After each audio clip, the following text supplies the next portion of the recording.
Now a moment for introduction. He is the vice chair, so that it will take a long time. Thank you for the and the invitation. You can present the Kesha chair to introduce the Kesha Hamisi chair. We are a large sub-council. We have two divisions. Division West. The executive, can you please stand up? Here, the principal MC, Madam Selva. County, Madam Ivy. I told you earlier, forces are looking. Kesha, Madam, his secretary, the Kesha County Chair, and we all clap for that. Mr. Masono, who always gives us advice. Mr. Gedi is where you are. Just also one of our senior members. We have a total population at secondary schools of 21,344. And of course, we are lucky. We are #1 in the whole county. The position was held by Nyangori Boys High School. Mr. Kugo is seated there. Can we clap for him?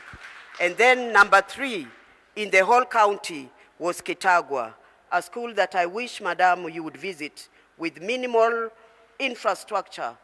The office of the principal is in the primary school. But we are saying there are challenges in the 100% transition.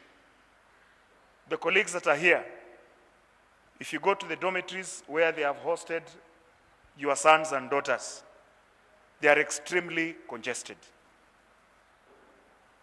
Something needs to be done a bit more urgently. We have talked about the teacher-to-student ratio. Many schools have a big teacher shortage. And I know the TSC director is here, but she might not be in a position to do much because of the constraints. Going astray a bit, it hurts me when I read in the papers that the money for the dams that was lost was not the 21 billion, it was only 7 billion. And I'm emphasizing the word, only 7 billion. That is how this country where we have reached. I'm not a politician. But when it comes to matters education, I am a politician. If losing 7 billion shillings is only, the 7 billion shillings can employ how many teachers? We would not be having this kind of shortage. And that is what, as a country, we must be able to stand up and ensure that education is not interfered with. Education must be given the prime kind of prominence in terms of anything that we do in this country.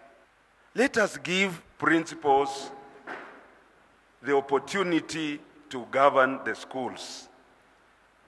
For me, my principal will tell you, when we come in as the BOM members, we sit down, we deliberate on issues, we give direction, then we go away. We let the principal to implement what we have done.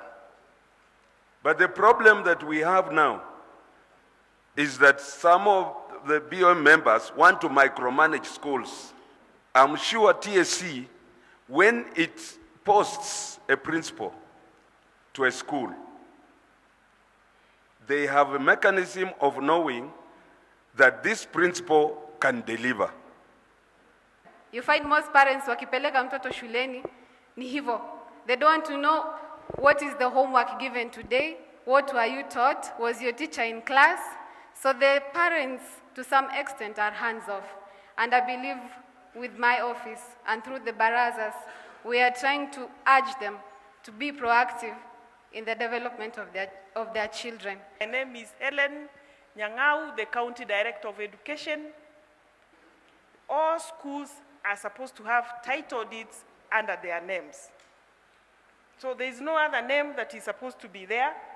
He knows that as churches they were consulted by the ministry. They have had a meeting with all the sponsors, and the sponsors agreed that they are going to give the schools title deeds. So schools, are you there? Hamisi. So December is the deadline, December this year.